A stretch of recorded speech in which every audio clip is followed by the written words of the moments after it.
1,00,000 మంది శివభక్తులతో కలిసి మహారుద్రాక్ష పూజలో పాల్గొనండి. వెంటనే కాల్ చేసి మీ పేరును నమోదు చేసుకోండి.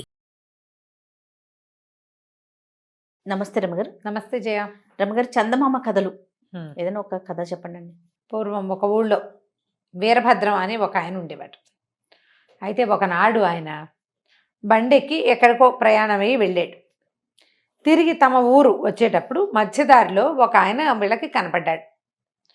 పోలవరం వెళ్ళాలి, నన్ను అక్కడ దింపుతారా, మీరే ఊరు వెళ్తారు అని అడిగాడు. వీళ్ళ ఊరికి ముందే పోలవరం ఉంది, ఆ పోలవరంలో దింపేసి వెళ్ళొచ్చు. అయితే ఆ కనపడ్డ ఆయన మాసిపోయిన బట్టలు, బవిరిగా పెరిగిన గడ్డము, కొంచెం పిచ్చివాడిలాగా ఉంది. మాట అయితే బాగానే ఉంది, కానీ బండి అబ్బాయి కుదరదండి, అయ్యగారు ఉన్నారు వెనకాల, కుదరదండి, కొత్త వాళ్ళని ఎక్కించుకోమని ఇట్లా అన్నాడు. అనేసరికి ఈయనకి ఏమనిపించింది, ఏంటో రాత్రి వేళ చీకటి పడిపోయింది, ఊళ్ళకి చేరటానికి కాలినడక తప్పిస్తే ఆసరా లేదు, ఈ పోలవరం చాలా దూరం ఏం కాదు, కొంత దూరం నడిస్తే చేరలేరు, బండి ఉంటే వెళ్తారు, ఎవరో ఏమిటి అని కేకేశారు. కేకేస్తే ఆ బండి అతనితో మాట్లాడుతున్న ఆయన వెనక్కి వచ్చాడు.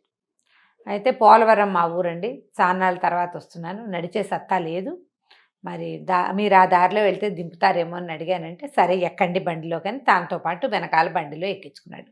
గూడు బళ్ళు ఉండేవి, ఒంటెద్దు బండి, ముందు ఎద్దు ఉంటుంది, వెనకాలకి ఇట్లా గూడలే ఉంటుంది కదా. సరే ఆయనలో తన లోపలికి జరిగి ఆయన్ని ఎక్కించుకున్నాడు. కొంచెం ఇద్దరు మనుషులు పక్క పక్కన కూర్చోవచ్చు, కాస్త కాళ్ళు జప్పు పడుకోవచ్చు కూడా, ఒంటెద్దు బళ్ళు బాగుంటాయి. అయితే ఎవరు ఏమిటంటే, నా పేరు రామేశం అండి, మాది పోలవరమేను, మరి నేను సంవత్సరం అయింది హిమాలయాలకు వెళ్ళి ఇప్పుడే తిరిగి వస్తున్నాను అన్నాడు. అనేసరికల్లా ఆయన ఆశ్చర్యపోయాడు. నా గడ్డము అవి చూస్తే మీకు తెలుస్తుంటుంది, ఏడాది క్రితం చేసిన సంస్కారమే, అప్పటి నుంచి లేదండి, చాలా కష్టాల్లో ఉన్నాను నేను, ఎన్నో ఇబ్బందులు, ఆ ఇబ్బందులు తట్టుకోలేక ఎక్కడికైనా వెళ్ళిపోదామని వెళ్ళిపోయాను, ఇల్లు వదిలిపెట్టి వెళ్ళటం హిమాలయాల్లోకి వెళ్ళిపోయాను. అక్కడ చాలా కాలం ఒక గురుగారు ఒక ఆయన దగ్గర నేను కూడా తపస్సు చేసుకుంటూ ఉన్నాను. ఆయన నా కష్టాలు తీరటానికి ఇగో ఈ రాగి రేకుని ఇచ్చారండి, చొక్కా రాల్చి జేబులోంచి తీసి చూపించారు. ఇంత రేకు, దాని మీద ఏవో బీజాక్షరాలు అవి రాసున్నాయి. ఈ రేకు ఇచ్చారు, నా కష్టాలు దీంతో తీరుతాయి, దేవుడి దగ్గర పెట్టుకోమన్నారండి. ఇప్పుడే అక్కడి నుంచి బయలుదేరి రకరకాల కష్టాలు పడి హిమాలయాల నుంచి ఆంధ్ర ప్రాంతంలోకి రావాలంటే అదేం సింపులా, చాలా ప్రయాణం పడుతుంది కదా. ఎన్నాళ్ళు అయింది నేను బయలుదేరి కూడా, మొత్తానికి ఇల్లు చేరబోతున్నానండి అన్నాడు. అన్నాక ఎక్కడండి, పోలవరంలో మీ ఇల్లు అన్నాడు ఈయన. పోలవరంలో ఫలానా నువ్వుంది కదండి, ఆ పక్క నుంచి వెనకాల సందండి, శివాలయం వెనక సందు, ఇట్లా చెప్పాడు గుర్తులు. ఓహో, అక్కడ కూడా మా వాళ్ళు ఎవరో ఉన్నారు, మాట్లాడుకుంటాం ఊళ్ళల్లో వ్యవహారాలు. అట్లా కాసేపు మాట్లాడుకున్నారు. సరే ఏమైంది, ఆ కూర్చున్న ఆయనకి కునికిపాట్లు వస్తున్నాయి, ఎప్పటి నుంచి నడుస్తున్నాడు. సరే కాసేపు నడుం వాల్చండి అన్నాడు. ఈయన వీరభద్రం గారు కూడా కాళ్ళు చాపు కూర్చున్నాడు, మెల్లిగా కునికిపాట్లు పడుతూ. బాగా 9:30 10 గంటలు అయ్యేసరికి ఆ పోలవరం చేరింది బండి. అక్కడి నుంచి ఇంకొక 30 గంట అరగంట ప్రయాణం చేస్తే వీళ్ళ ఊరు వచ్చేస్తుంది. బండి వాడు వచ్చి, అయ్యా పోలవరం వచ్చిందండి, నువ్వు దాకా వచ్చాము, ఆయన లేపండి అన్నాడు. తీరా ఈయన లేపబోయేసరికల్లా ఆయన మరణించాడు. బండిలో ఉన్న ఆయన అలా మరణించి పక్కకు పడిపోయి ఉన్నాడు. అయ్యో ఏం చేయాలి, ఆయనతో పాటే కూర్చొని ప్రయాణం చేశారు కదా. సరే ఒరే ఇది ఈ ఊళ్ళోకి వెళ్ళి పెద్దవాళ్ళని ఎవరినైనా కేకేసుకురా అని బండి వాడిని కేకేశారు. ఆయన గుర్తులు చెప్పాడుగా, శివాలయం వీధిలో ఆ వెనకాలే ఏదో ఇల్లు అని. ఆ ఇల్లు వెతుక్కుంటూ వెళ్ళాడు. ఈ లోపల ఆ ఊరు మున్సబ్ గారిని పిలుచుకొచ్చారు. వీరభద్రం గారు కొంచెం ధనవంతుడు, 4 పరిచయాలు ఉన్నవాడే, ఈ ఊళ్ళో ఆయనకు తెలిసిన చుట్టాలు ఉన్నారు, వాళ్ళని కూడా కేకేసుకొచ్చాడు బండివాడు. మన తప్పేం లేదని కూడా చూపించుకోవాలి చూడు, అది ఒక ఇబ్బంది కదా. అందరినీ పిలిచారు. పిలిచిన తర్వాత, అయ్యో ఇలా ఏడాది క్రితం ఇంట్లోంచి లేచక్కపోయిన మనిషి ఇలాగా ప్రాణాలతో లేకుండా మరణించి ఇంటికి చేరాడని వాళ్ళు అదే ఊరికి చేరారు చూడండి. అదే ఊరికి చేరాడు, కానీ మరణించి లబోదిబోమని భార్య పిల్లలు ఏడ్చారు. ఈయన మాత్రం ఏం చేస్తాడు, ఆ బండిలోంచి దిప్పించి బండిలో ఉన్న గడ్డి గిడ్డి బయట పారేసి మెల్లిగా ఇల్లు చేరాడు. ఇల్లు చేరాక ఆయనకి తెలిసింది, ఆ రాగి రేకు, ఏ రాగి రేకు అయితే రామేశం గారు తనకు చూపించాడో అది తమ బండిలోనే ఉండిపోయింది, ఓ పక్కకు పడి ఉంది. గడ్డి అవి దులిపినప్పుడు, గడ్డి దులిపేశారు కదా, అంటే ఆయన శవం పడుకున్నది కదా, అది ఆ సందట్లో ఇదో పక్కకు పడిపోయి ఆ బండి తాలూకు కట్లల్లో ఇరుక్కొని ఉంది. సరే ఇంటికి వచ్చాక ఈయన నెత్తి మీద నీళ్లు పోసుకున్నాడు. ఆ రాగిరేఖ బండివాడు పట్టుకొచ్చి ఇచ్చేసరికి దాన్ని కూడా కడిగి ఏమనుకున్నాడు, రేపో మాపో మళ్ళీ 2-4 రోజులు ఆగి వెళ్దాం, ఆ ఊరు వెళ్ళి వాళ్ళకి అప్పచెప్దామని చెప్పి ఆ రేకుని తెచ్చి ఆయన ఏం చెప్పాడు, దేవుడి దగ్గర పెట్టుకోమన్నాడు కదా, దేవుడి దగ్గర పెట్టాడు. సరే తెల్లవారిని ఆయన పడుకుంటే ఆయనకి ఒక పీడకలు వచ్చింది. వాళ్ళ అబ్బాయి పిల్లవాడు గురించి ఎవరో ఒక స్నేహితుడు ఎవరో వచ్చి, ఏమిటి మీ అబ్బాయి ఉద్యోగం కావాలని నా దగ్గరకు వచ్చాడు, మరి మీకు అంత కలిగి ఉన్నావు, మీ పిల్లవాడు ఇంకోళ్ళ దగ్గర ఉద్యోగం చేయవలసిన కర్మం ఏమిటి? ఉద్యోగం కోసం నా వెంట పడుతున్నాడు. మీరు మాట్లాడుకోండి, తీరా మీ అబ్బాయికి ఎక్కడైనా ఉద్యోగంలో పెట్టిస్తే నీతో మాట వస్తుందని నేను నీకు ముందే చెప్తున్నాను అని ఆయన స్నేహితుడు ఒకడు చెప్తున్నాడు కల్లో. ఈయన కొడుకుని పిలిచి, ఏరా అబ్బాయి నీకు ఉద్యోగం ఏమిట్రా? ఇంత వ్యాపారం ఉంది, మనకి వ్యవసాయం కొంచెం ఉంది, పెద్ద వ్యాపారం ఉంది, ఇంత ధనం ఉంది, నీకు ఉద్యోగం చేయాల్సిన కర్మ ఏమిట్రా అంటే, నువ్వు దిక్కున్న చోటు చెప్పుకో, ఉద్యోగం చేసి తీరాల్సిందే అని కొడుకు అరిచి పోట్లాడుతున్నాడు. ఈయనకి మేలుకు వచ్చింది, తెల్లవారిపోతోంది. చూస్తే అంత పరిస్థితులు మామూలుగానే ఉన్నాయి. ఏమిటి ఇలా వచ్చింది కళ అనుకున్నాడు. సంపన్న గృహస్థు. ఆ రోజుల్లో ఇంత సంపన్నులైన వాళ్ళు ఎవరి దగ్గరైనా పని చేయడం అన్న పాయింటే లేదు అసలు.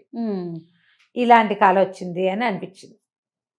రెండో రోజు ఏదో వ్యవహారం చూసుకున్నాడు, నడుస్తోంది. రెండో రోజు రాత్రి మళ్ళీ పడుకున్నాడు. రాత్రి పడుకోక ఏమైంది, పడుకునేసరికి ఆయనకి ఏవో రకరకాల కళ్ళు వచ్చి ఒక పీడకల వచ్చింది. ఈయనకి ఈ వీరభద్రం గారి భార్యకి ఏదో ఆ పొట్టకి సంబంధించిన అనారోగ్యం ఉంది. ఆవిడ్ని చాలా తక్కువ తినమంటారు. ఆవిడ డైటింగ్ తరహాలో తింటుంది. కొన్ని కారాలు తిందు, పప్పులు తిందు, వేయించిన పదార్థాలు తిందు, కొన్ని రకాల పళ్ళు తినకూడదు. జబ్బు చేసిన మనిషి ఆవిడకి. ఆవిడ స్వల్పంగా తింటుంది, మామూలుగా నాజుగ్గా ఉంటుంది, ఎక్కువ తిందు. ఈయనకి ఎట్లా కాలొచ్చింది, ఒక పెద్ద విస్తరాకు, దాని నిండా 7-8 రకాల స్వీట్లు, పులిహారలు, హోళిగలు అంటే బొబ్బట్లు లాంటివి పెట్టుకుని భార్య ఇట్లా బాస్పెట్లు వేసుకుని కూర్చుని ఆవురావురమంటూ తినేస్తోంది.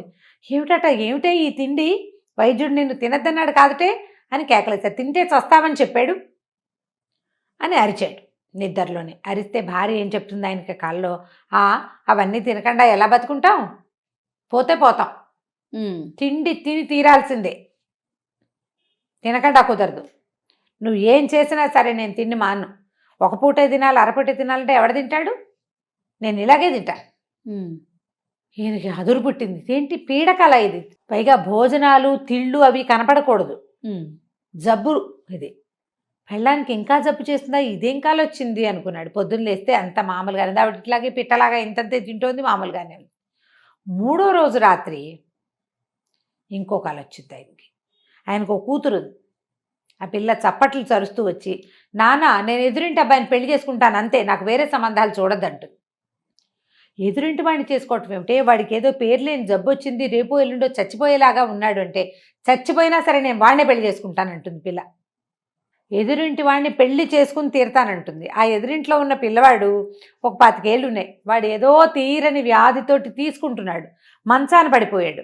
ఈ అమ్మాయికి వయసుకు సరే కానీ జబ్బు. వాడిని పెళ్లి చేసుకుంటానంటుంది, చప్పట్లు చరుస్తూ, నువ్వు ఏమైనా సరే అంటే, పిల్ల చప్పట్లు చరడం అంటే దిక్కుని చోటు చెప్పుకో అలా అనమాట. నువ్వు ఏం చేసినా సరే నేను పెళ్లి చేసుకునేది, వాడు చచ్చిపోతే వాడితో పాటు నేను నరకానికైనా వెళ్తా అని అరుస్తూ, కూతురు ఆగంగా నా పెళ్ళి పెళ్ళి పెళ్ళి అలా మాట్లాడుతూ, మామూలుగా ఆడపిల్లలు నీ వాడే చేసుకుంటా అలా అంటారా, అంటారు కదా. ఇదేం పీడకాల ఆయనకి అర్థమే కాల. అయితే ఏమనిపించింది, 3 రోజుల నుంచి నాకు ఈ కళ్ళు ఎందుకు వస్తున్నాయి, ఇవేం కళలు, ఆయనకున్నది ఓ భార్య 2 పిల్లలు, ముగ్గురు మీద 3 రకాల పిచ్చి కళ్ళు వచ్చినాయి. సరే గురువుగారి దగ్గరికి వెళ్ళి కనుక్కుందాం అనుకున్నాక ఆ గురువుగారిది ఎక్కడున్నారు, వీళ్ళ ఊరు నుంచి పోలవరం దాటి పై ఊరికి వెళ్ళాలి. అప్పుడు ఆయనకి ఏమనిపించిందంటే, ఆ రామేశం చనిపోయాడు మన బండిలో, అతన్ని రాగి రేకు మన ఇంట్లో ఉంది, వాళ్ళది ఇచ్చేసేద్దాం, గురువుగారిని కనుక్కుందాం మన పీడకల సంగతిని. ఆ రాగి రేకు కూడా చేత్తపుచ్చుకున్నాడు. పెళ్ళాన్ని చెప్పాడు, ఏమే ఒకసారి గురుగారి దగ్గరికి వెళ్ళొస్తాను, నాకేవడం మనసు చాలా చికాగ్గా ఉంది అన్నాడు. సరే వెళ్తూ పోలవరంలో ఆగారు. ఆగాక వాళ్ళ ఇల్లు వెతుకుంటూ వెళ్ళాడు. చూసారుగా ఆ రోజు రాత్రి ఆ ఇంటికి వెళ్ళి ఆవిడ దగ్గరికి వెళ్ళేసరికి ఆవిడ అలా దుఃఖపడి ఏడ్చింది.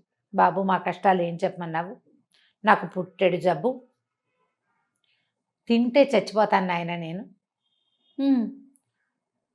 తింటే చచ్చిపోతాను, తినకపోయినా చచ్చిపోతాను, నా జబ్బుకి వైద్యం దొరకలేదు ఎక్కడాను, మా ఆయనకు అదో బెంగ, ఎన్ని వైద్యాలు చేయించినా నా రోగం కుదరలేదు, కొన్ని తినకూడదు కొన్ని తినచ్చు, నేను ఏవి తినకూడదో అవే నాకు ఇష్టం, నేను ఏవి తినచ్చో అవి అస్సలు జీవితంలో తిన్నదాన్నే కాను, నేను ఆ జబ్బుతో చస్తున్నాను, పిల్లాడి ఉద్యోగం కోసం ఎంత ప్రయత్నం చేసినా వాడికి ఉద్యోగం దొరకట్లేదు, ఉద్యోగం లేదు వాడికి, మేమేమో అంతంత మాత్రం వాళ్ళము, మాకు సత్తా లేదు.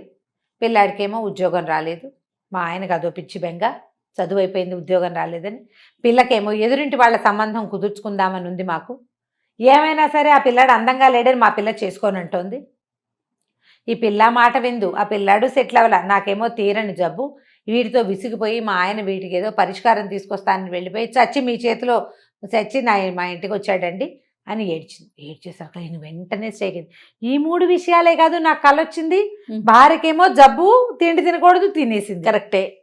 పిల్లాడేమో నేను ఉద్యోగం చేసి తీరుతానంటున్నాడు. పిల్లేమో ఎదురింటి వాడు చచ్చిపోయేందుకు సిద్ధంగా ఉండామన్న వాడిని చేసుకుంటాను.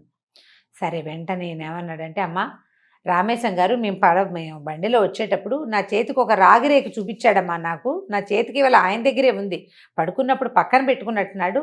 ఆయనకి గురువుగారు ఈ రాగిరేకు ఇచ్చి నీ ఇంట్లో పెట్టుకో నీకు మంచి జరుగుతుందని అన్నారట. ఇదిగో అమ్మా ఇది మీ ఇంట్లో పెట్టుకోండి అని ఆవిడ చేతిలో పెట్టి, ఆవిడ ఈ వెంటనే ఆ రాగిరేకు కళ్ళ కదుకుని ఫోన్లే నాయన చచ్చేలోక అన్నాడు మా ఆయన, ఇదైనా నాకు దక్కిచ్చాడని ఆవిడ తీసుకుపోయి లోపల పెట్టుకుంది. నేను వెళ్ళొస్తానమ్మా అని బయటకు వచ్చాడు. ఇక గురువుగారి దగ్గరికి వెళ్ళక్కర్లేదు అనిపించింది ఆయనకి. ఈ రేకు నా దగ్గర ఉండటం ఏ కష్టాలు తీరుతాయని గురువుగారు ఒక మహర్షి రామేశం గారికి ఇచ్చాడో ఆ కష్టాలు ఏమిటో నాకు తెలియజేసేసారు. అదే కనపడుతోంది కదా. అవును. సరే అక్కడి నుంచి ఆవిడకి ఏం చెప్పాడంటే, అమ్మ పిల్ల పెళ్ళికి ఏదైనా కావాలంటే సహాయం నేను చేస్తాను, మీ అబ్బాయికి ఉద్యోగానికి మా ఊరు పంపించండి, నేను ఉద్యోగం వేయిస్తాను. మా ఊళ్ళో ఒక మంచి శాస్త్రి గారు ఉన్నారు, చాలా అత్యద్భుతమైన వైద్యుడు, అపర ధన్వంతరి, మీకు చూపిస్తాను. మీకు ఫలానా వెళ్ళి ఎక్కడ చెప్తాను, నేను చెప్తా ఒక మాట, పిల్లవాడిని తీసుకుని మీరు అక్కడికి వైద్యానికి వెళ్ళండి అని ఆ 3 మాటలు చెప్పేసి ఓసారి గురువుగారికి వెళ్ళి దండం పెట్టుకుని ఇంక ఈ విషయం ఆయనతో డిస్కస్ చేయలే, ఇంటికి వెళ్ళిపోయాడు అనమాట. ఆ రాగి రేకు వల్లే ఈయనకి ఇలాంటి కళ్ళు వచ్చినాయి. ఇప్పుడు కొంతమంది పాలిట వరంగా ఉండే విషయాలు కొంతమందికి శాపంగా పరిణమించే అవకాశాలు కనిపిస్తాయి అప్పుడప్పుడు. ఒక్కొక్కళ్ళకి ప్లస్ అవుతుంది, అది మనకి మైనస్ అవుతుంది. అవునండి. ఆ రాగిరేకు ఈయనింట్లోనే ఉండుంటే ఆయన ఏముందిలే రాగిరేకు ఏదో దేవుడిదే కదా అని పెట్టుకుంటుంటే ఈయనకి ఇలా కళ్ళు వస్తూనే ఉండేవి. కొన్నాళ్ళకి ఆ ఇబ్బందులు ఈయన మీద కూడా వచ్చేవి. అందుకని ఏం చెప్తారంటే, ఇతరులవి తాయెత్తులు కానీ వేరే వాళ్ళవి ఏవైనా మనం తెచ్చుకోకూడదు అని చెప్తారు. అవును. వేరే వాళ్ళ ఇళ్లల్లోని దేవతా ప్రతిమలు అవి మనం తేకూడదు. ఇప్పుడు మనం ఏదో పూజ చేసుకుంటాం చాలా కాలం, మనం పూజలు మానేసాం, ఎక్కడికో దేశ విదేశాలకు వెళ్ళిపోతాం. అలాంటప్పుడు ఫ్రెండ్స్కి ఇవ్వకూడదు ఆ ప్రతిమల్ని, వాటిని దేవాలయాల్లో ఇవ్వమని చెప్తారు. రాగిరేకులు యంత్రాలు కూడా పారే నీళ్ళల్లో వదిలిపెట్టేసేయండి, లేదా మనం దేవాలయాల్లో ఇవ్వండి అంటారు. కానీ స్నేహితులు చుట్టాలు వాళ్ళ ఇళ్లలో పెట్టరు. పాత పద్ధతే కదా ఇది. అవును. ఇలాంటి గమనంతో ఉండాలి. కథ ఇంట్రెస్టింగ్గా ఉంది చూడండి. అవును. కథ కంచికి మనం ఇంటికి. చాలా బాగుంది రమ్మ గారు. నమస్తే. నమస్తే జయ.